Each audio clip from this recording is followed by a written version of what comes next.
Setelah pensiun dari dunia gangster, aku menjadi seorang satpam. Suatu kali, secara tak terduga, aku menikahi seorang CEO wanita. CEO wanita itu selalu mengira aku adalah orang yang menganggur dan tidak berguna. Aku menyesal bagaimana aku bisa tertarik pada satpam dengan gaji 1.800 ini. Secara bertahap dia menyadari ada sesuatu yang tidak beres. Beraninya seorang satpam membiarkan orang terkaya mengikatkan sepatunya. Bagaimana bisa para bos dunia hitam ini mengangguk dan membungkuk padanya? Dia bahkan menampar seorang tokoh besar berbintang 2, dan suaranya sangat keras.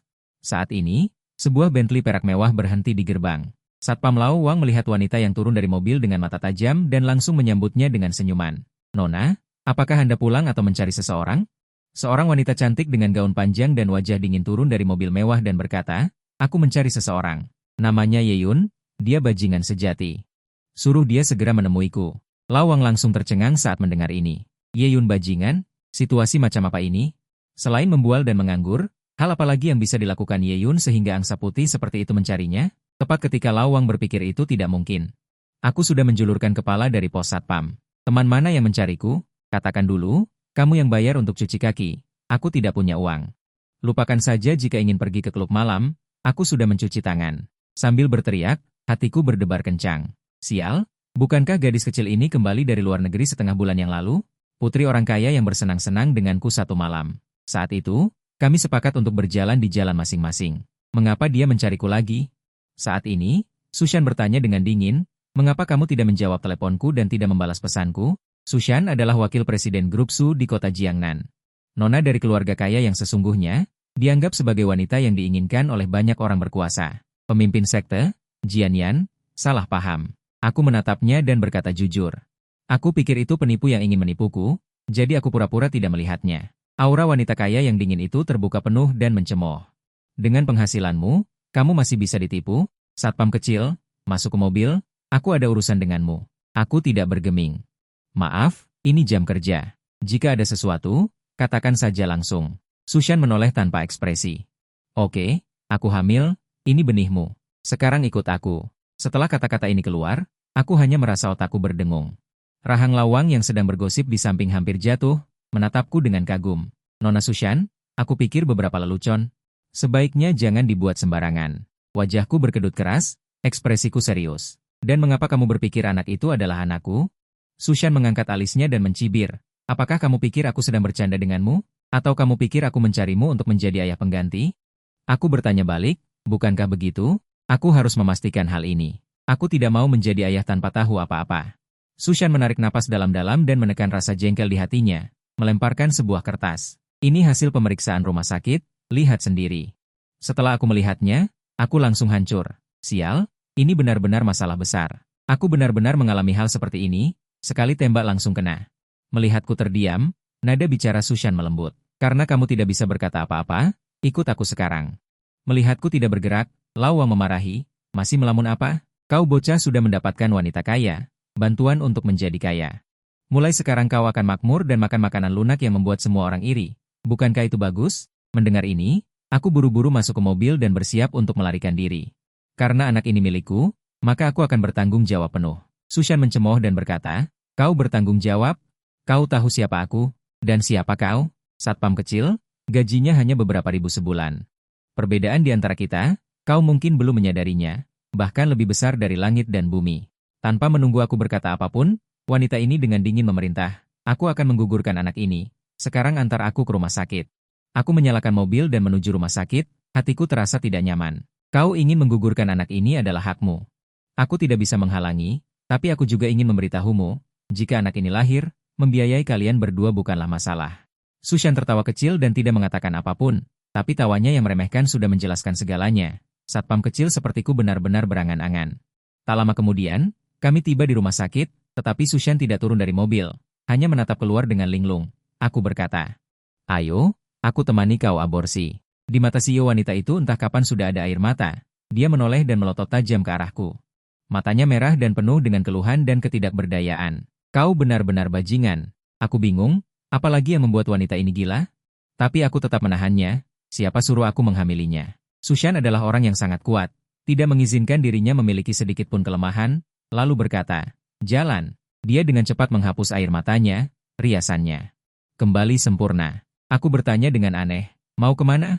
Bukankah kau ingin menggugurkan anak ini? Saat ini Sushan dengan tenang berkata, aku berubah pikiran, aku ingin melahirkan anak ini. Tapi aku tidak bisa membiarkan anakku lahir tanpa ayah, jadi pergi ke kantor catatan sipil, kita menikah. Lalu aku menyalakan mobil lagi. Setengah jam kemudian aku melihat buku merah kecil di tanganku. Aku menikah, bingung membuat orang hamil dan terpaksa menikah karena kehamilan, awalnya calon pernikahan saya. Setidaknya haruslah seorang putri kerajaan Eropa, tapi sudahlah sekarang. Wajahnya lumayan cantik. Melihat perutnya yang buncit, kemungkinan besar anaknya laki-laki, tidak rugi. Sushan berjalan dengan langkah angkuh. Sepatu hak tinggi mengetuk tanah, penuh dengan aura. CEO, sekarang kau dan aku sudah menjadi suami istri yang sah. Aku ingin mengatakan 3 hal padamu. Pertama, aku menikah denganmu sepenuhnya karena anak di dalam perutku. Adapun dirimu, tidak ada sedikit pun yang kusukai, bahkan barangmu di balik celanamu itu. Sushan melanjutkan. Kedua, kau tidak punya uang, tidak punya pekerjaan bagus, tidak punya latar belakang keluarga, tidak punya kemampuan. Setelah menikah dengan keluarga Sukami, kau hanya bisa dianggap sebagai menantu laki-laki kami, kau harus mendengarkan dan menuruti aku. Ketiga, jangan lagi bekerja sebagai satpam, datanglah ke grup Su untuk menjadi kurirku, belajarlah melakukan beberapa bisnis. Aku tidak ingin anakku lahir dan mendapati ayahnya hanyalah seorang penjaga pintu. Aku sudah lama memendam amarah. Tapi aku punya beberapa prinsip dalam bekerja yang harus kamu ingat. Sushan mencibir, kamu masih pilih-pilih? Coba katakan, aku ingin tahu seberapa tinggi moral seorang satpam sepertimu. Aku menjawab, pekerjaan tanpa level seperti ini tidak akan kulakukan karena tidak ada yang bisa dipelajari. Kedua, aku pasti tidak akan melakukan apa yang tidak bisa kulakukan. Karena aku tidak bisa melakukannya, bagaimana aku bisa melakukannya? Sushan menahan diri untuk tidak menampar dan berkata, ada lagi, aku ingin tahu trik apa lagi yang bisa kamu lakukan. Dengan serius aku berkata, ketiga, aku tidak akan melakukan pekerjaan yang terlalu terburu-buru karena terburu-buru bisa menyebabkan kesalahan. Keempat, aku tidak akan melakukan pekerjaan yang tidak terburu-buru karena toh tidak terburu-buru. Terakhir, aku tidak akan pernah melakukan apa yang tidak ingin kulakukan. Sushan merasa telah menemukan orang aneh. Kamu tidak akan melakukan apa yang tidak ingin kamu lakukan? Bolehkah aku tahu alasannya? Aku memasang wajah seolah itu sudah seharusnya. Kamu sudah dengar, aku sudah bilang tidak mau melakukannya. Jadi, mengapa aku harus melakukannya? Benar, kan? Sushan menarik napas dalam-dalam dan menggertakkan giginya. Saat itu dia ingin membunuh.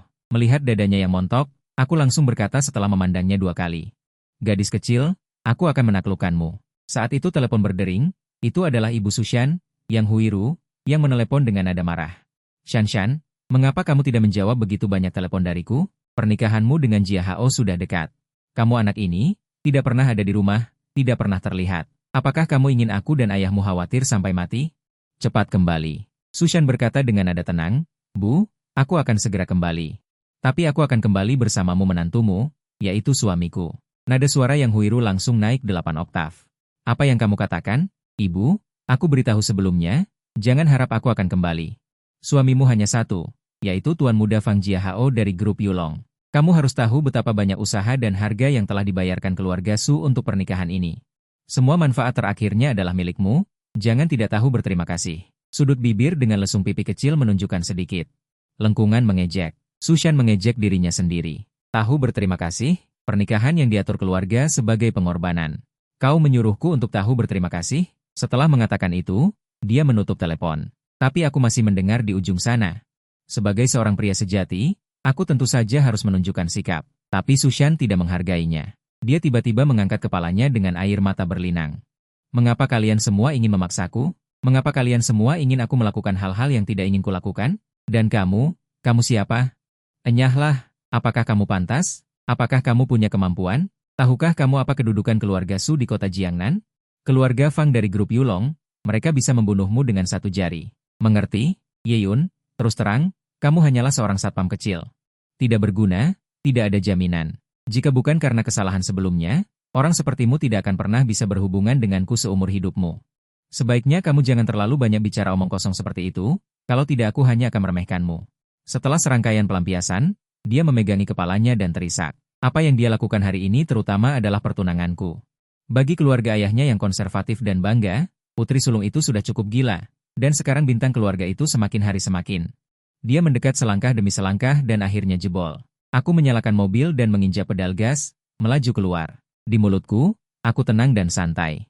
Jangan menangis. Sebentar lagi kamu akan tahu bahwa ayah dari anak dalam perutmu bukan hanya 1 orang, kan? Adapun apa yang aku katakan tadi, tidak ada satupun yang menganggap dirinya tinggi. Keluarga Su dan keluarga Fang, sejujurnya, aku tidak pernah memandang mereka. Su Shan sama sekali tidak mendengarkan. Sebelum dia memutuskan untuk mencari satpam kecil untuk bertanggung jawab, dia menggunakan koneksi. Rumah Su Shan ada di sini. Kami berdua tidak berbicara sepatah kata pun dalam perjalanan ke sini. Sampai aku masuk rumah dan melihat, seluruh ruangan penuh dengan orang, gelap gulita. Formasinya sangat besar. Saat ini, sepupu Su Xuan mengenakan pena bertinta hitam di sudut mulutnya, menatapku satu persatu, dan berkata kepada Su Shan, Shan, aku baru saja mendengar dari bibi kedua. Kamu ingin membawa seorang pria kembali. Awalnya, dengan pandanganmu yang tinggi, aku pikir setidaknya dia adalah seorang sarjana dari luar negeri. Atau anggota keluarga Guan. Tapi kamu membawa kembali seorang satpam kecil. Bagaimana kamu bisa menelan barang seperti ini? Setelah berbicara, dia tertawa terbahak-bahak. Tawanya sangat menusuk telinga. Su Shan tidak bergerak dan menatap orang tuanya. Ayah, ibu, namanya Yeyun. Kami sudah menikah. Mulai sekarang, dia adalah suamiku. Aku mendengar suara, Pak. Sebelum aku selesai berbicara, Yang Huiru, yang sudah pucat, bergegas maju dan menamparnya. Anak durhaka, apakah kamu ingin membuatku dan ayahmu kehilangan muka? Kamu akan membuatku marah sampai mati. Yang Huiru menunjuk Su Shan dengan ekspresi marah dan seluruh tubuhnya gemetar. Su Shan menutupi separuh wajahnya yang merah dan bengkak, air mata langsung berlinang di matanya. Ibu, aku tahu kamu marah dan merasa aku bertindak sembarangan. Tapi aku sudah mempertimbangkan berulang kali tentang keluarga Fang. Aku tidak ingin menikah. Yang Huiru meraung dan berteriak dengan kejam. Apa yang bisa kamu bandingkan dengan keluarga Fang? Su Shan tersedak dan tidak bisa berkata apa-apa. Seorang satpam kecil sepertiku memang tidak memenuhi syarat untuk dibandingkan dengan keluarga Fang yang memiliki aset puluhan miliar. Mata Yang Huiru menyemburkan api dan dia ingin memarahiku lagi. Aku melihat ini dan melangkah maju, menghalangi di depan Su Shan. Ekspresiku masih membawa sedikit aura gangster. Kenapa dengan satpam kecil? Satpam kecil juga mencari nafkah dengan kedua tangan mereka dan tidak meminta apapun dari siapapun. Bibi, Su Shan sudah dewasa dan juga wakil presiden grup Su. Kamu memarahinya di depan begitu banyak orang. Aku rasa itu agak berlebihan. Ayah Su Shan, Suen, meletakkan cangkir teh di tangannya dengan keras, dengan ekspresi suram di wajahnya. Anak muda, kamu berbicara besar dan tidak takut lidahmu terpeleset. Putri kami adalah milik kami. Bagaimana kami mendidiknya adalah urusan kami. Orang luar sepertimu tidak memenuhi syarat untuk ikut campur. Yang Huiru mulai berteriak. Tidak buruk, Xiao Chu, diam. Aku beritahu kamu, putriku adalah burung phoenix dari surga. Su Shan adalah putri kesayangan surga. Aku tidak peduli apa yang kamu berikan padanya, tidak akan ada hasil antara kalian berdua. Alisku tetap sama. Wajahku bukan seperti gangster, tapi langsung menunjukkan aura membunuh. Aku memang raja iblis yang kacau balau. Jika tidak, aku tidak mungkin membuat kekacauan internasional dan dibuang ke tempat kecil seperti Jiangnan untuk meredakan amarah. Mengenai Su Shan, aku katakan yang sebenarnya. Selain Su Shan, putri kandungnya, yang lainnya hanyalah ayam dan bebek. Ini yang dikatakan Su Shan sambil tersenyum pahit. Ayah, ibu, percuma kalian berdebat dan mengatakan apapun. Aku tahu betul orang seperti apa Fang Jiahao itu. Mungkin menikah dengan Fang Jiahao bisa memanfaatkan kekuatan pihak lain. Dan kekuatan ekonomi untuk memperkuat Su Shanku. Tapi itu bukan yang aku inginkan. Dan ayah dan anak keluarga Fang jauh lebih licik dari yang kalian kira. Berkah atau bencana sulit dikatakan. Yang Huiru melompat dan berkata dengan marah. Baiklah, aku dan ayahmu, serta seluruh wajah keluarga Su, telah kau hancurkan. Karena itu, aku tidak peduli dan tidak bisa mengendalikanmu lagi. Terserah apa yang ingin kau lakukan. Merendahkan diri sesukamu. Mendengar kata-kata ini, Su Shan langsung lemas dan menangis deras. Ayah, ibu, maafkan aku, putri kalian mengecewakan kalian. Aku juga tidak berharap untuk bersamanya lama-lama. Aku hanya berpikir dia bisa membungkam mulut orang lain. Setidaknya tidak akan membiarkan keluarga dan Fang Jiahao terus mengejarku. Suen melambaikan tangan dan menghela napas. Karena kamu sudah membulatkan tekad, maka mengatakan lebih banyak tidak ada gunanya. Keluarga Fang, aku dan ibumu tidak punya muka untuk bertemu mereka. Shan, biarkan kamu yang menanganinya. Kebetulan Tuan Muda Fang mendirikan perusahaan baru sendiri di luar keluarga Fang. Ingatlah untuk datang dan mengucapkan selamat kepada keluarga Su dan membatalkan pertunangan. Su Shan dengan enggan setuju. Kemudian dia berjalan keluar dan pergi. Begitu keluar dari keluarga Su, dia merasa lemas dan hampir jatuh. Aku menahannya, tidak apa-apa. Su Shan berkata dengan wajah dingin, mulai sekarang jangan menyentuhku dengan mudah tanpa izinku. Aku merentangkan tangan dan berkata, aku melihatmu hampir jatuh, jadi aku menahanmu, jangan salah paham. Su Shan mendengus dingin. Yeyun, aku akan jujur padamu, aku mencarimu hanya karena aku membutuhkan perisai yang patuh. Maaf, aku tidak punya perasaan apapun padamu. Yang mengejutkan Sushan adalah aku tidak marah, tetapi malah terlihat tenang, bahkan tersenyum. Aku tahu, sama seperti pernikahanku denganmu, sebenarnya tidak bisa dikatakan aku menyukaimu. Aku benar-benar tidak punya pilihan. Aku sudah membuat masalah dengan nyawa orang, aku harus bertanggung jawab. Sushan merasa sedikit kesal tanpa alasan. Terserah kamu. Dalam hatinya, dia tidak melihat harga diriku dilukai dan diinjak-injak. Dia merasa sangat tidak nyaman. Ikut aku ke pesta pembukaan perusahaan baru Tuan Muda Fang. Cepat atau lambat, menantu yang jelek harus dibawa keluar. Membangun prestasi dan mendirikan karir, menantu laki-laki juga. Sambil berkata, dia mengeluarkan sebuah kartu dan memberikannya kepadaku dengan santai. Sambil mengambilnya, belilah setelan yang layak untuk dipakai. Aku bahkan tidak melihatnya dan berkata, tidak perlu, aku punya sendiri. Sushan mencibir, berpikir aku keras kepala seperti bebek mati. Akan aneh jika seorang satpam kecil memiliki setelan mahal. Kemudian aku berbalik dan meninggalkan keluarga Su. Tiba di jalan, aku membuka pintu mobil pengemudi tua yang sudah menunggu dan masuk. Jika ada orang yang tahu barang melihat adegan ini, mereka mungkin akan terkejut sampai rahangnya jatuh karena toko besar ini adalah pengemudi eksklusif orang terkaya di kota Jiangnan. Dan saat ini, tuan orang terkaya di kota Jiangnan, Liu Kuanhu, yang sangat kaya, sedang menjadi sopirku. Saat ini, aku melihat Liu Kuanhu membungkuk kepadaku dengan hormat dan bertanya, Komandan Yun, apakah Anda pulang atau kemana? Aku menatapnya dan berkata, pulang dulu, aku akan berganti setelan dan menemani istriku ke pesta koktail sebentar lagi. Tangan Liu Kuanhu yang menyalakan mobil sangat terkejut. Istri? Komandan Yun, bukankah Anda lajang? Kapan Anda menikah? Aku tersenyum pahit. Baru hari ini. Ceritanya panjang. Liu Kuanhu gemetar. Komandan Yun, jangan bercanda. Jika atasan tahu Anda terburu-buru menikah di kota Jiangnan, maka aku, Lau Liu, mungkin akan mendapat masalah. Aku tersenyum pahit. Lau Liu, maafkan aku sudah membuat kekacauan. Bahkan ada nyawa yang terlibat. Aku tidak menyangka akan secepat ini. Liu Kuanhu sangat marah. Komandan Yun, gadis dari keluarga mana?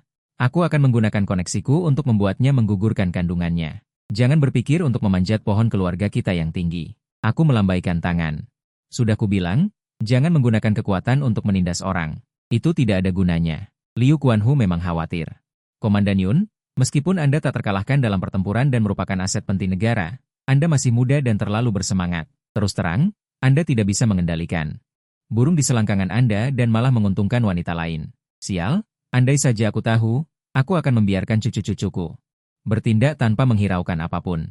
Jika mereka berhasil, leluhur keluarga Liu akan sangat beruntung. Kemudian aku pulang, berganti setelan yang layak, dan bergegas ke pesta koktail. Saat lampu-lampu mulai menyala, pesta koktail yang diadakan oleh Tuan Muda Fang diadakan di sebuah perkebunan mewah di sisi barat kota. Aku memarkir mobil dan berlari kecil. Untuk membukakan pintu untuk Sushan, CEO wanita itu memegang tanganku dan turun dari mobil. Dia melirikku. Tentu saja, matanya. Satpam kecil ini, aku tidak menyangka dia terlihat cukup tampan setelah berganti setelan. Begitulah pikirnya dalam hati. Kemudian kami berdua memasuki pesta koktail. Pesta koktail baru saja dimulai. Sekelompok pria dan wanita berpakaian mewah mondar-mandir di antara kerumunan. Tuan rumah malam ini adalah Xiao Fang dari grup Yulong, dan Guan Cucu datang terlambat. Maaf semuanya, saya terlambat. Saya akan menghukum diri sendiri dengan 3 gelas dengan sangat anggun. Dengan berani mengangkat gelas anggur dan meneguk 3 gelas, yang memicu tepuk tangan meriah. Terutama beberapa wanita yang tergila-gila, bertepuk tangan dan menghentakkan kaki, tetapi aku mencibir. Orang ini membosankan. Sushan sedikit mengernyit mendengar ini. Su Yuer, sahabat Sushan, mencibir. Orang itu membosankan? Jadi maksudmu, kamu yang menarik? Dia pikir aku iri pada pemandangan indah orang lain. Baru kemudian aku mengatakan hal seperti itu. Yang kukatakan adalah, 3 gelas yang dia minum sama sekali. Bukannya anggur, tapi air putih. Jelas sekali dia hanya berpura-pura. Orang seperti ini di depan berbeda dengan di belakang. Jadi, sejujurnya, tidak bisa dipercaya. Su Yuer mencibir, sebaiknya jangan menilai orang lain dari sudut pandangmu sendiri. Meskipun aku dan Shanshan tidak terlalu menyukai Fang Jiahao, dia berkali-kali lebih baik darimu. Dia tidak akan merendahkan dirinya untuk melakukan hal-hal kotor seperti itu. Aku berkata dengan ringan, jika kamu tidak percaya, kita bisa menunggu dan melihat. Tepat pada saat ini, Xiao Fang, dengan senyum di wajahnya, berjalan dengan membawa gelas anggur. Shanshan, Yuer, selamat datang untuk mendukungku. Ayo, aku bersulang untuk kalian berdua wanita cantik. Dia secara otomatis mengabaikanku di sampingnya. Su Yuer tersenyum. Selamat kepada Xiao Fang karena telah membuka perusahaannya sendiri. Pantas saja kamu adalah pemuda yang menonjol di Jiangnan. Tapi ada beberapa hal yang tidak bisa dibawa ke atas meja. Mengatakan bahwa ada air putih di gelas Xiao Fang sangat tidak bisa dijelaskan. Senyum di wajah Fang Jiahao langsung membeku, lalu menjelaskan, itu bisa menipu orang lain, tetapi tidak bisa menipu kalian berdua yang sangat cerdas. Benar, yang kuminum adalah air putih. Aku telah bekerja keras siang dan malam untuk perusahaan baru-baru ini. Tubuhku. Aku benar-benar tidak tahan dan tidak berani minum. Seketika, Su Yu'er tercengang, dan Sushan juga menatapku dengan terkejut. Orang ini cukup tajam. Dia menyadari ini. Saat ini, aku berkata dengan acuh tak acuh, aku khawatir tubuh Xiao Fang. Bukan karena kerja keras membuka perusahaan. Alasan mengapa dia tidak berani minum murni karena terlalu banyak berhubungan seks dan ginjalnya sangat rusak. Begitu dirangsang oleh alkohol, dia bisa mengalami pendarahan hebat dan mati mendadak kapan saja. Aku tidak tahu apakah yang kukatakan benar atau tidak. Ekspresi Fang Jiahao langsung menjadi suram. Di hatiku, hanya ada satu gadisnya sejak saat itu. Berbohong dengan mata terbuka tanpa berkedip. Su Yu'er ketakutan setengah mati. Aku tidak menyangka aku berani berbicara dengan Fang Jiahao dengan tidak hormat. Bukankah ini mencari kematian? Xiao Fang, jangan perhatikan orang ini, kami tidak mengenalnya. Dia menoleh dan melotot ke arahku, memberi peringatan yang jelas, berharap aku tahu diri. Jika Fang Jiahao tahu hubunganku dengan Sushan, dia pasti akan mengulitiku hidup-hidup. Tapi Sushan jelas melihat ekspresi Fang Jiahao. Ada yang aneh, sepertinya aku benar. Ada sedikit kabut di matanya yang indah. Sebaiknya Tuan Muda Fang menjaga kesehatannya. Saya datang hari ini selain untuk memberi selamat kepada Tuan Muda Fang, ada hal lain. Saya ingin membatalkan pertunangan kita. Dia menunjuk ke arahku dan berkata, Tuan Muda Fang, ini suamiku, kami sudah menikah. Wajah Fang Jiahao langsung berubah dari suram menjadi ganas. Namun, dia pandai menyembunyikannya dengan senyum palsu. Sushan, aku tahu selama ini, kau selalu sedikit menolakku. Tapi membawa orang yang tidak dikenal untuk menghindariku, tidakkah kau merasa itu tidak cukup baik? Sushan berkata dengan serius, aku tidak menghindarimu. Aku dan Ye Yun menikah hari ini. Dan aku sudah mengandung anaknya. Terdengar suara letupan, gelas anggur di tangan Fang Jiahao hancur karena kekuatannya. Matanya langsung merah padam dan dia mengangkat tangannya untuk menampar wajah Sushan. Tapi dia menahannya dan menyeringai sambil menggertakkan gigi. Sushan, sepertinya selama ini aku terlalu toleran padamu, terlalu memanjakanmu. Kata-kata yang baru saja kau katakan bisa kuanggap tidak ada. Tapi anak ini, aku tidak peduli siapa dia. Berani berselingkuh dengan tunanganku, harus menghilang dariku. Sushan memperingatkan, Tuan Muda Fang, jangan bertindak sembarangan. Pertunangan di antara kita awalnya diputuskan secara pribadi oleh orang tua dari kedua belah pihak. Aku tidak hadir. Fang Jiahao berteriak keras. Diam. Sekarang sudah diputuskan, apakah kau pikir mengatakan ini ada gunanya? Aku beritahu padamu. Kau hidup hanya bisa menjadi orang dari keluarga Fangku. Mati pun hanya bisa menjadi hantu dari keluarga Fangku. Sushan sangat marah, Su Yu'er dengan cepat membujuk. Tuan Muda Fang, jangan marah dulu, tenangkan diri. Hari ini adalah pesta perusahaanmu, banyak tokoh Jiangnan yang menonton. Fang Jiahao sangat mudah tersinggung. Dia merobek dasinya dan menunjuk ke arahku. Suruh aku tenang? Bisa saja. Bajingan kecil ini, aku tidak peduli dia apa. Berlutut dan bersujud 3 kali, bersulang 3 gelas anggur, maka masalah ini selesai. Kalau tidak, dia tidak akan bisa keluar dari perkebunan keluarga Fangku ini. Pada saat ini, Sushan berkata dengan dingin, Ye Yun mungkin tidak memiliki status dan kualifikasi apapun, tetapi sekarang dia adalah pria Sushanku. Karena dia adalah priaku, tidak mungkin dia berlutut padamu. Su Yu'er berkata dengan cemas, Shanshan, jangan terlalu banyak bicara. Jika kau terus seperti ini, Tuan Muda Fang hanya akan semakin tidak melepaskan satpam kecil ini. Aku mendecakkan lidah dengan jijik. Istri, karena kau sudah menjelaskannya, ayo pergi. Sebaiknya jangan mendekati orang yang tubuh bagian bawahnya sudah hampir busuk, aku takut tertular. Melihat wanita yang sudah lama kuimpikan pergi bersamaku begitu saja, wajah Fang Jiahao langsung membeku.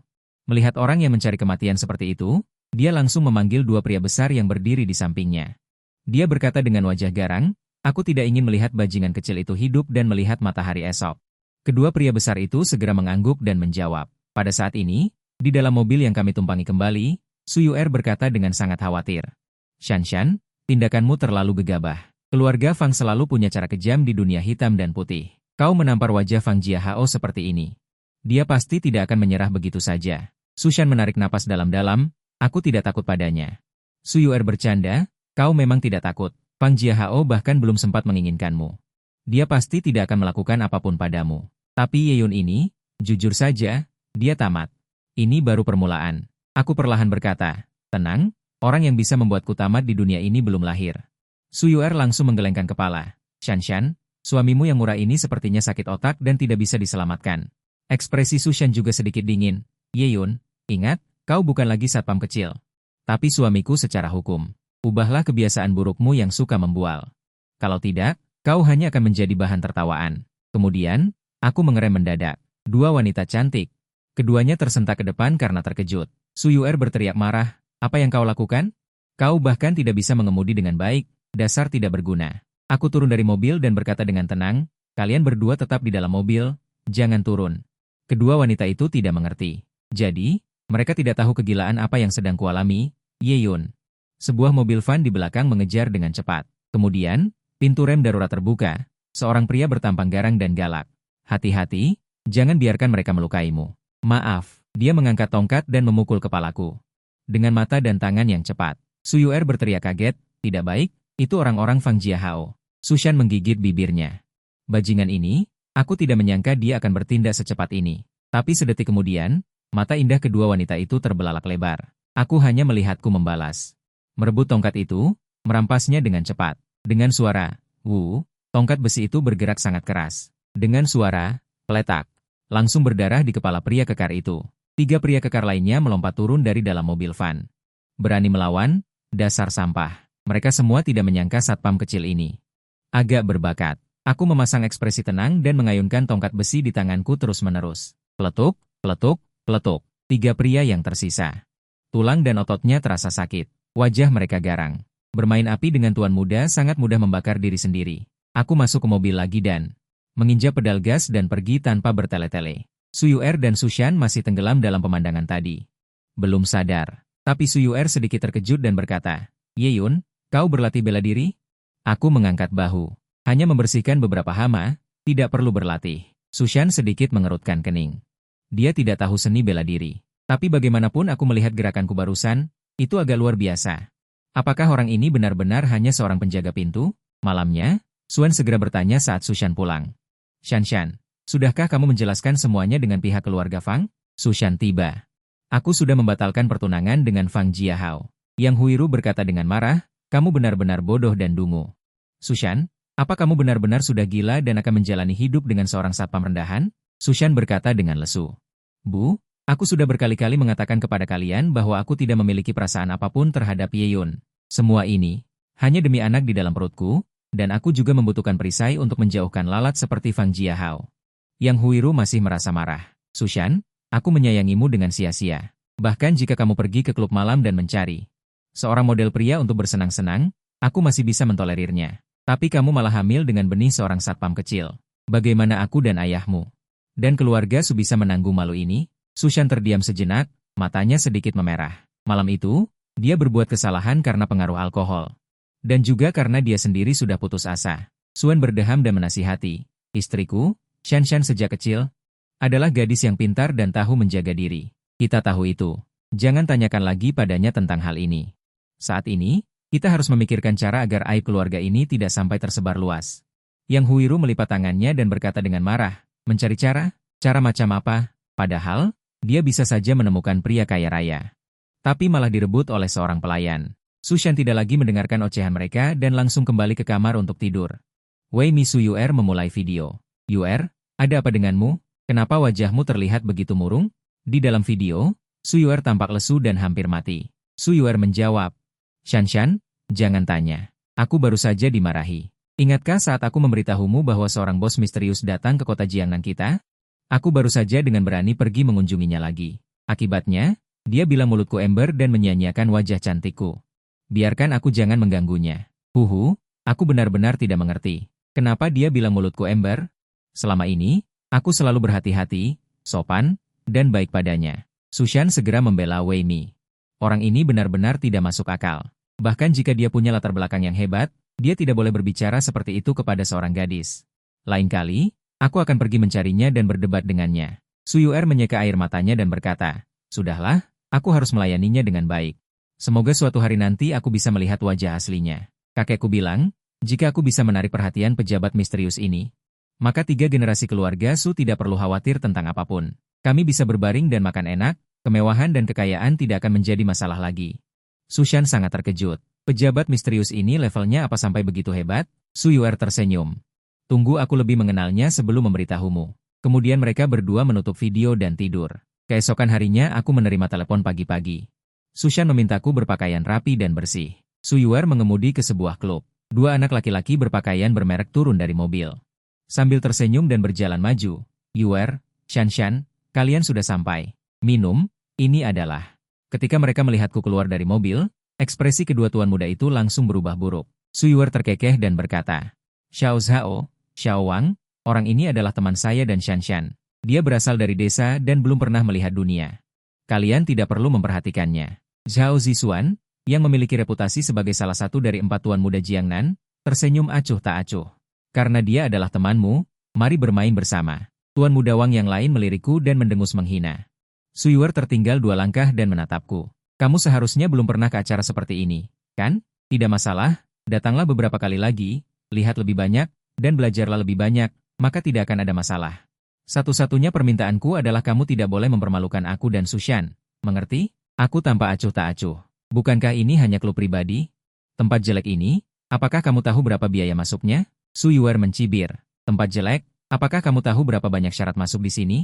2 juta. Xiao Bao, apakah kamu takut mati? Zhao Zixuan sangat rajin pada Su Yuer. Penampilan menjilatnya hampir membuatku tidak tahan. Yuer, ayo kita berlatih. Su Yuer berpakaian dan melompat ke atas ring segera. Berlatih dengan Zhao Zixuan. Aku hanya merasa bosan. Para generasi kedua kaya yang tidak ada kerjaan ini. Semua suka memanah, bermain tinju, bermain golf untuk mencari perhatian. Sushan mengenakan pakaian latihan putih dan biru, kaki putihnya. Menginjak ring dan berteriak kepadaku, Yeyun, naik dan berlatih denganku. Aku menggelengkan kepala dan berkata, jika kamu ingin berolahraga, aku bisa mengajarimu Tai Chi otentik dan beberapa latihan kesehatan. Taekwondo adalah hal asing, hanya omong kosong belaka. Apakah barang-barang kita sendiri di Longguo lebih buruk daripada orang lain? Kata-kata ini membuat Tuan Muda Wang mencibir segera. Saudara ini berbicara dengan sangat arogan. Apakah kamu merasa sangat kuat? Aku meliriknya. Setidaknya lebih kuat dari sampah sepertimu yang terkuras oleh alkohol dan wanita. Ekspresi Tuan Muda Wang berubah dan mencibir tanpa henti. Aku tidak menyangka kamu memiliki sedikit keberanian. Kalau begitu, bagaimana kalau kita bermain? Aku menggelengkan kepala. Lupakan saja, aku takut aku akan menghancurkanmu. Sushan ketakutan. Yeyun, perhatikan bicaramu. Jangan terlalu impulsif. Aku mencibir. Aku bisa sopan padamu. Tetapi mengapa aku harus memberi wajah kepada para pecundang ini? Pernahkah kamu melihat elang di langit sopan kepada burung pipit di tanah? Inilah temperamenku, 3 bagian bandit, 3 bagian pembunuh. Ditambah 4 bagian aura membunuh yang tidak mudah ditunjukkan. Seorang Grandmaster seni bela diri di Longguo pernah tidak bisa menahan diri untuk tidak menghela nafas. Anak ini, Yeyun, sangat berbeda dari orang biasa. Orang lain memiliki 10 bagian ketajaman, tetapi dia memiliki 1 bagian kebencian.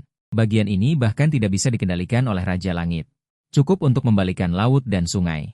Zhao Zixuan dan Su Yuer mengakhiri latihan mereka. Ini karena Wang Xiao dipukul hingga wajahnya memerah.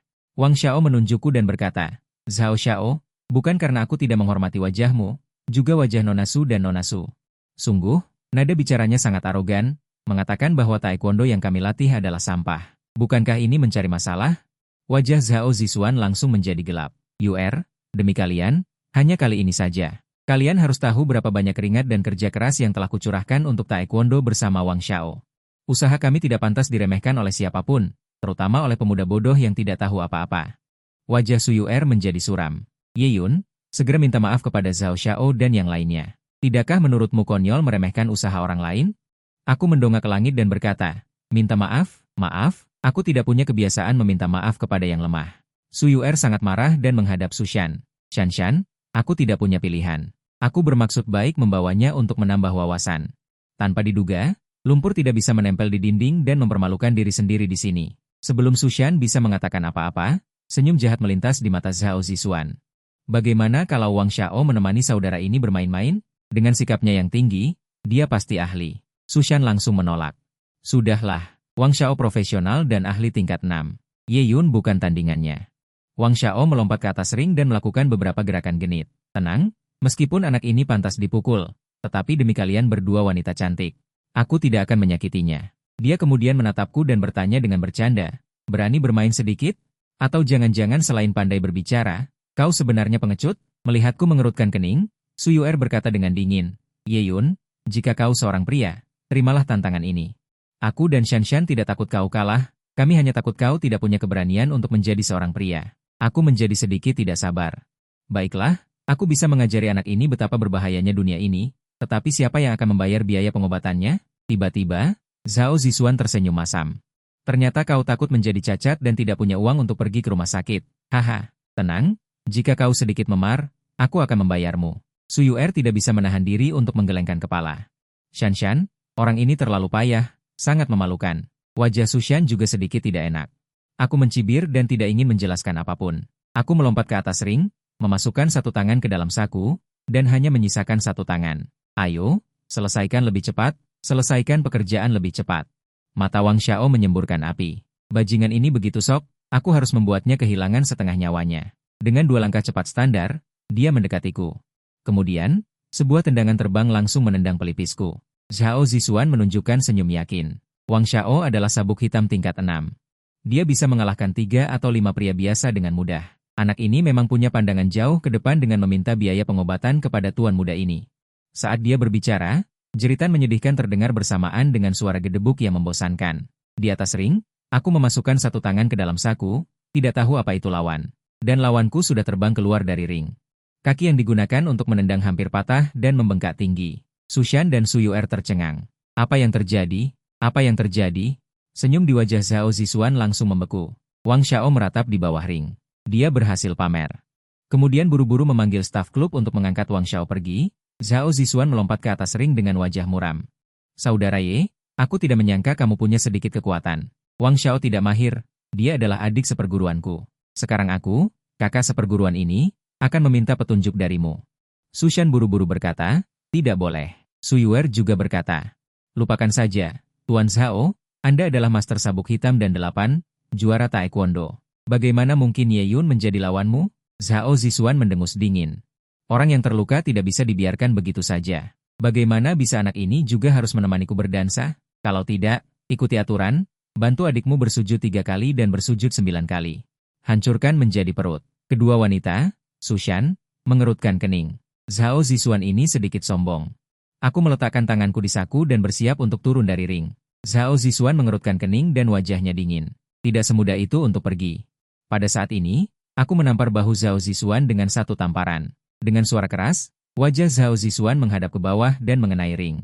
Datanglah ciuman tanpa sudut mati. Dengan suara keras, giginya menyeringai dan wajahnya terdistorsi. Aku melangkah dan menginjak punggungnya. Aku berjalan turun dari ring dengan santai, meraba-raba taekwondo sabuk hitam dan 8. Hanya ini? 2 kata menghina ini membuat Sushan dan Su Yuer tercengang di tempat. Zhao Zishuan menutupi dadanya dan bergumam selama setengah jam. Zhao Zishuan akhirnya pulih sedikit. Bajingan kecil ini, aku harus melumpuhkannya. Sial, beraninya dia membuatku kehilangan muka sebesar ini. Saat ini, aku, Sushan, dan Su Yuer tiba di arena pacuan kuda. Sudah banyak orang yang duduk di tribun. Semuanya adalah putra-putra keluarga Jiangnan. Su Yuer berkata dengan gembira, Shanshan, yang paling menarik dari klub ini adalah pacuan kuda. Bagaimana kalau kita bermain beberapa putaran? Ini sangat mendebarkan. Sushan tersenyum. Aku terutama membawa Ye Yun untuk memperluas wawasannya. Kamu bermainlah, kami akan melihatmu bermain. Su Yuer mendengus ringan dan menatapku dengan jijik. Satpam kecil, bahkan jika kamu memiliki kekuatan kasar, kamu tidak akan bisa mendapatkan pijakan di masyarakat kelas atas. Pacuan kuda adalah permainan yang dimainkan oleh orang-orang yang benar-benar berkelas dan bergaya. Nanti, nona ini akan bermain, kamu belajar sedikit. Aku mencibir dan mendongak ke langit. Sushan dan Su Yuer di sebelahnya juga merasa panas dan tidak tahan. Kebetulan ada beberapa payung di tepi tribun. Aku berjalan dan mencabut salah satunya lalu pergi. Berdirilah di sini, kulit kalian para gadis tidak tahan terhadap sinar matahari. Melihatku mengundang dirinya, wajah Sushan memerah, tetapi dia secara tidak sadar menolak. Aku berkata dengan marah, berhentilah bersikap keras kepala. Lihatlah, kulitmu sudah memerah karena terbakar matahari. Kulit yang begitu putih dan lembut akan menjadi jelek jika terbakar matahari. Merasakan bagian atas kepalanya tiba-tiba menjadi teduh, Sushan tidak mengatakan apa-apa, tetapi hatinya memang sedikit senang. Satpam kecil ini cukup pandai merawat orang. Hanya saja jarak antara kami berdua sepertinya agak jauh. Aku berkata kepadanya, kuda pacu nomor 8 pasti menang. Sushan melihat ke lapangan. 10 kuda pacu berlari dengan kecepatan penuh untuk saat ini.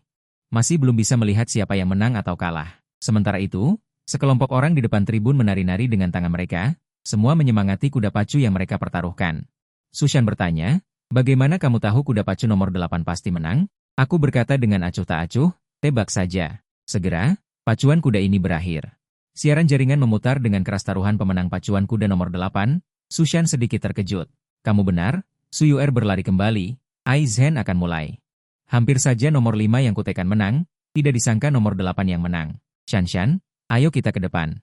Hari ini, 5 ketua asosiasi barang antik juga ada di sini. Dia adalah bos pacuan kuda favorit di kota Jiangnan. Ayo dengarkan pendapatnya. Sushan melirikku, aku berpikir orang ini pasti hanya menebak tadi. Dia, seorang penjaga keamanan kecil. Mana mengerti permainan orang kelas atas, lalu datang ke depan panggung. Seorang pria tua berambut abu-abu dan berjubah panjang tersenyum. Ternyata kalian berdua gadis kecil. Kenapa juga tertarik dengan pacuan kuda? Suyuer berkata dengan nakal.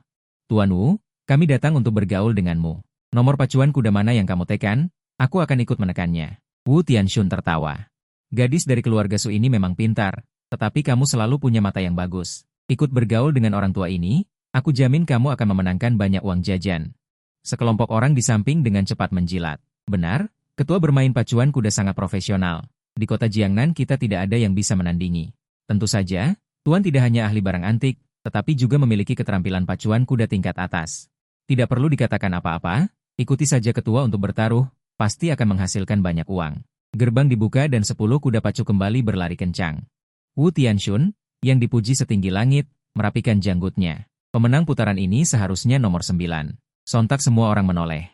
Siapa ini? Berani pamer di depan Tuan Wu? Suyuer dengan marah menegur. Kamu amatir, jika tidak mengerti jangan bicara omong kosong. Dia sudah menyerah, orang ini berbicara omong kosong apa? Mungkinkah dia lebih hebat dari Tuan Wu? Wu Tianxun melirikku dan masih tersenyum. Anak muda, penglihatanmu masih kurang berpengalaman. Orang tua ini memberimu sebuah kalimat, kamu masih harus berlatih. Susan tidak mengatakan sepatah kata pun, dia ingin melihat ronde ini. Mungkinkah aku bisa beruntung lagi? Dengan peluit akhir, ronde pacuan kuda ini selesai. Siaran mengumumkan pemenang, kuda pacu nomor 9 merebut tempat pertama. Tribun yang tadinya berisik mendadak menjadi sunyi. Sepasang mata, mungkin tidak kurang dari 100, menatapku. Semua sangat bingung. Sungguh, anak ini benar-benar menebak dengan tepat. Mulut kecil Suyuer sedikit terbuka. Kamu amatir, bagaimana kamu tahu kuda pacu nomor 9 akan menang? Sushan menatapku dengan ragu.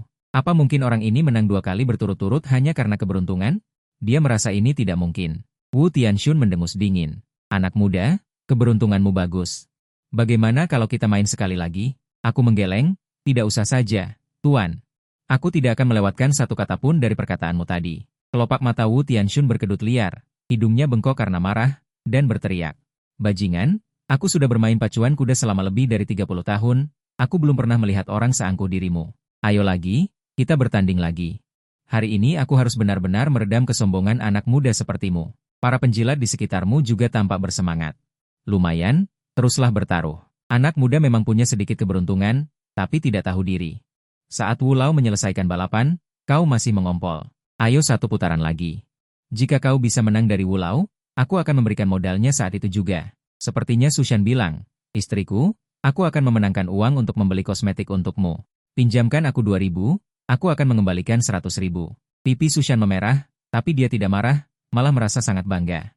Jika aku benar-benar bisa menang, dan terlebih lagi menang dari tokoh besar seperti Wu Tianxun, maka uang bukanlah masalah bagiku. Tapi kesombongan wanita sangat terpenuhi. Baiklah, aku berikan kau 2.000. Putaran baru balap kuda dimulai lagi.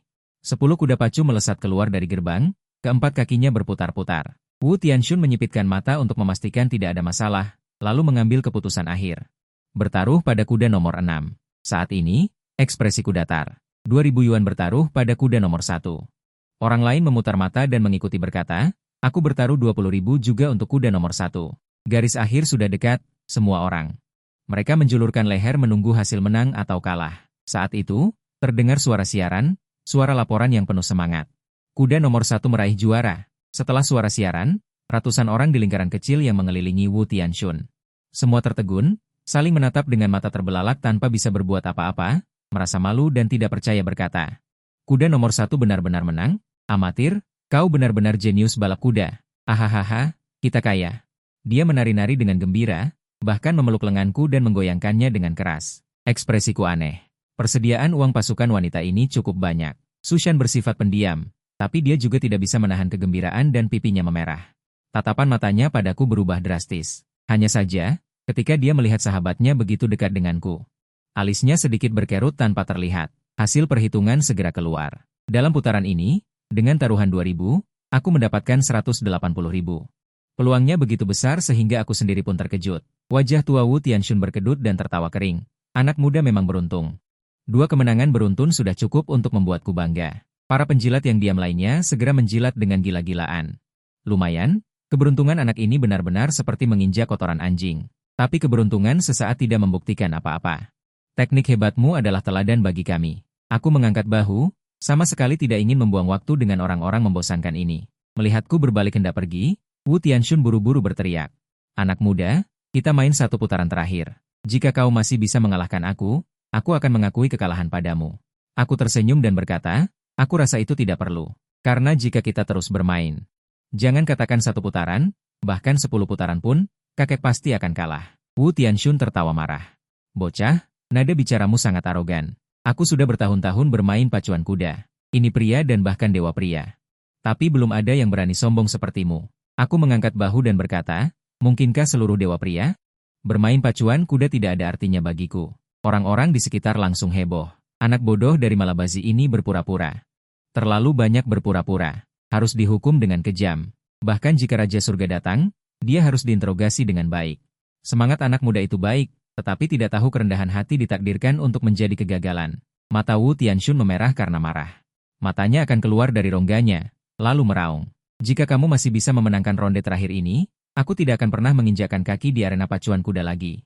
Dan memberimu kesempatan untuk membawa pria terbang tinggi dan makan enak. Begitu kata-kata ini keluar, para penjilat di sekitar masing-masing menunjukkan ekspresi iri yang ekstrim.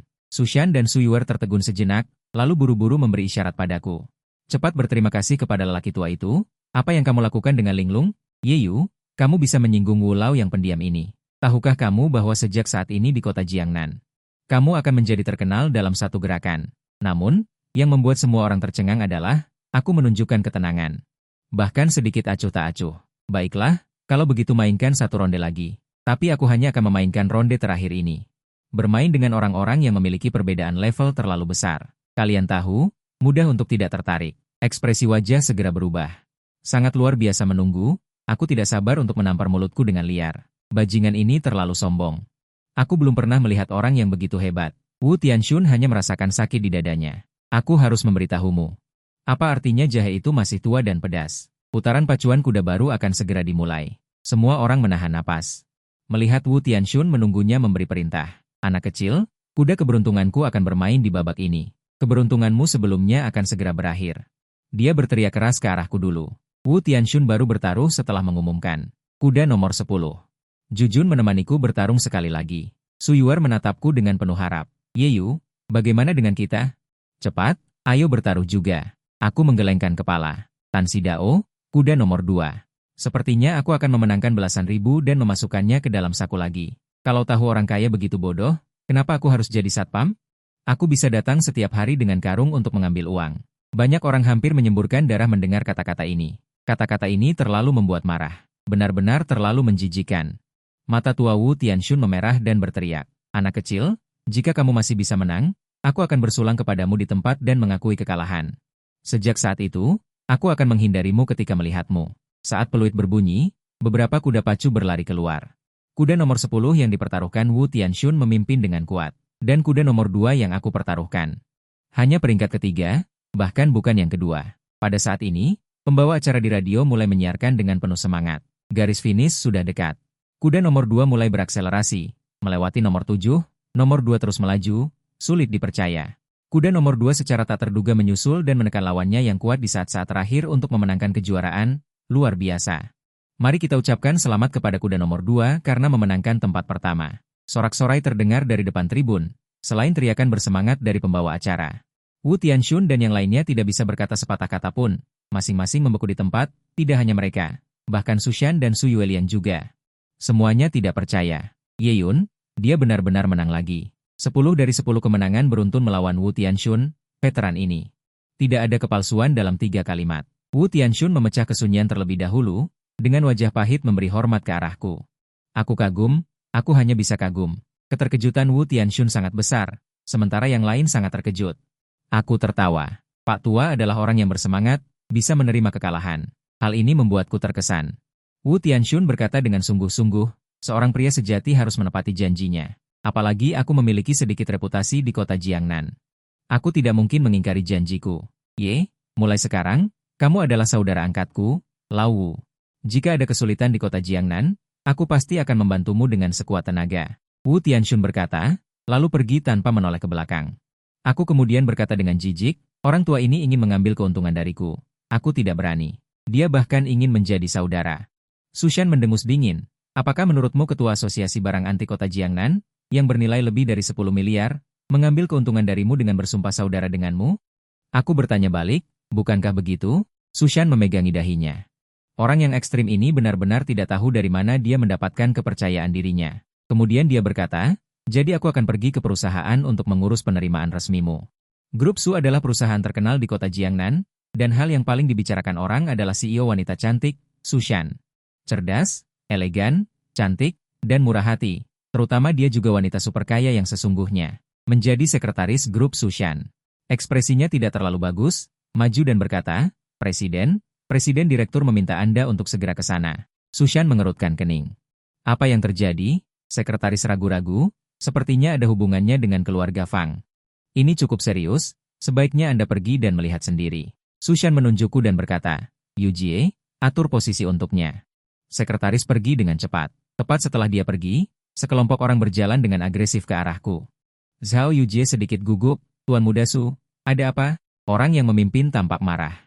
Dia berpakaian seperti manusia, dengan sebatang rokok di mulutnya, mengabaikan tanda larangan merokok di sampingnya. Sekretaris Zhao.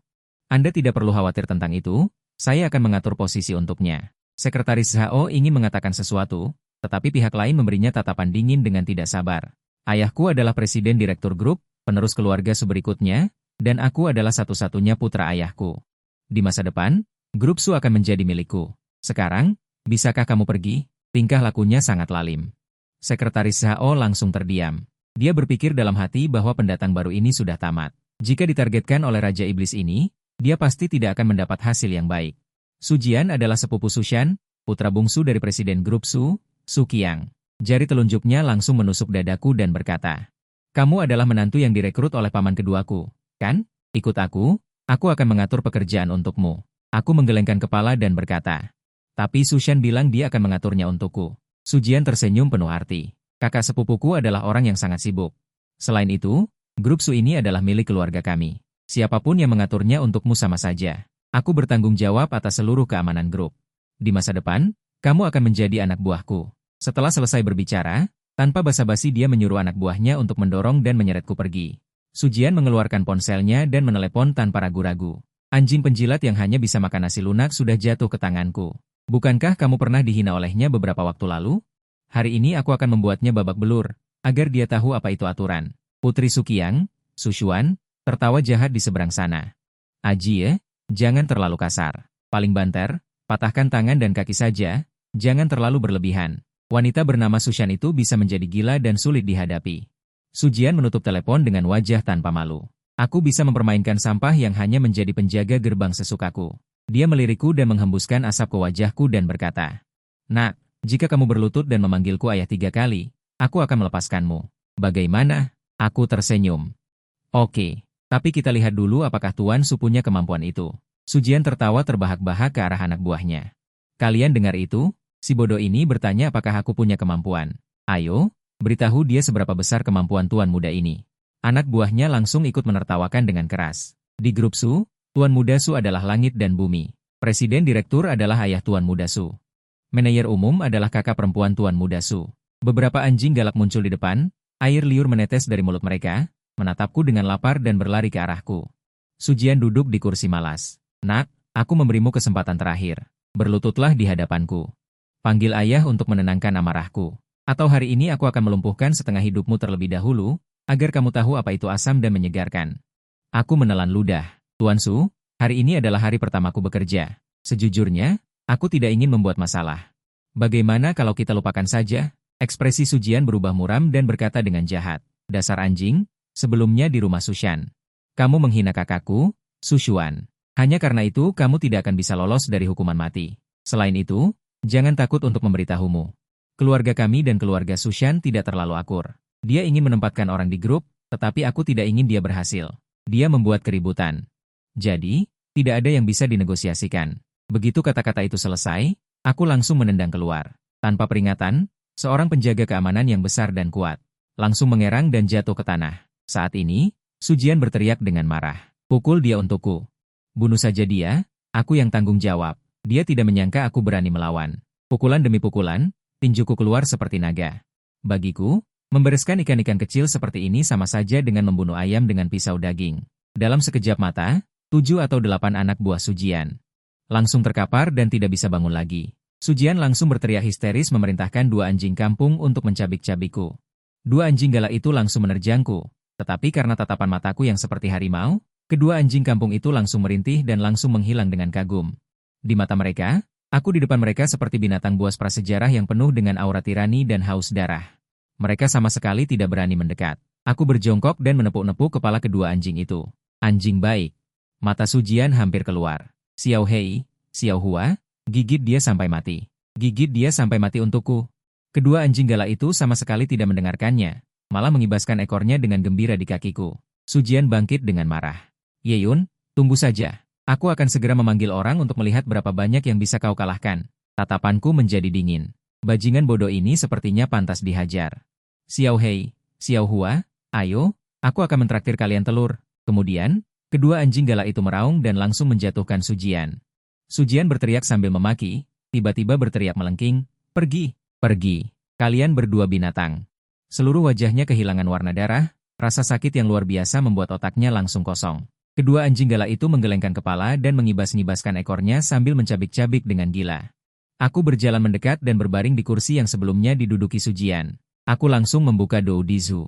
Di sisi lain, di kantor petinggi grup, Sukiang membanting meja dan menunjuk Sushan, kau harus melihat dengan baik apa yang telah kau lakukan. Keluarga Fang menarik hubungan mereka, dan barang kita senilai 20 juta yuan.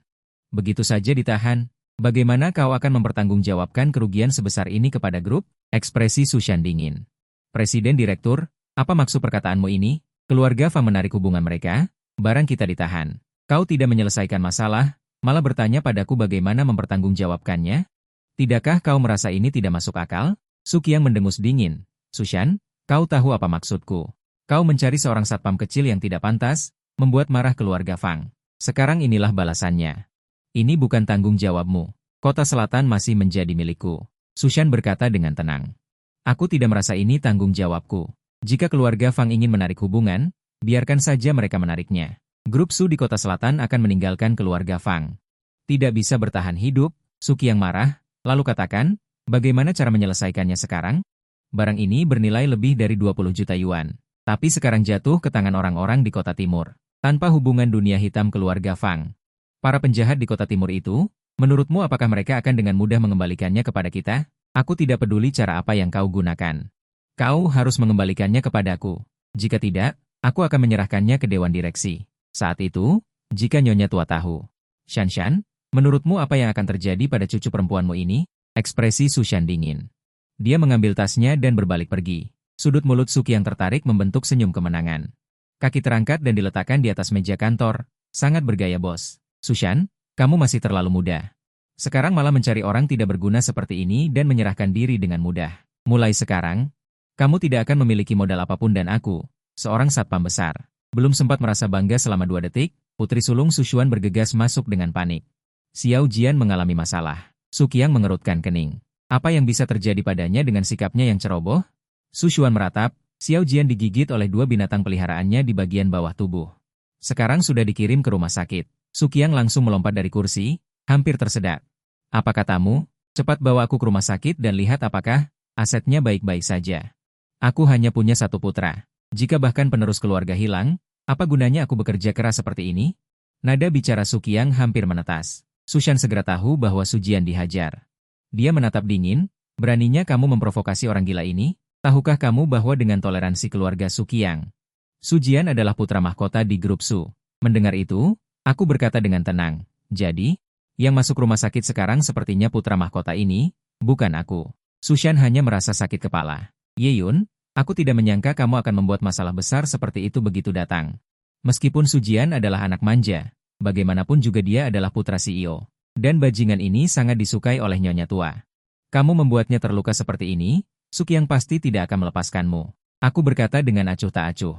Tenang, aku tidak menyentuh putra mahkotamu sama sekali. Dia hidup atau mati karena digigit anjing-anjing piaraannya. Jika ayahnya ingin balas dendam, dia bisa mencari kedua anjing itu. Sushan tidak bisa berkata apa-apa. Dia tahu aku bermain trik, tetapi apa yang kukatakan memang benar. Yang melukai Sujian adalah kedua anjing itu. Aku tidak bertindak. Hanya saja sikapku yang selalu tenang membuatnya sedikit menggertakkan gigi. Bajingan ini sepertinya tidak takut pada apapun dimanapun dia berada. Pada saat ini, sebuah suara menghina terdengar, hanya badut kecil. Bermain trik dengan keluarga CEO? Aku hanya bisa mengatakan bahwa anak CEO ini tidak lama lagi akan mati.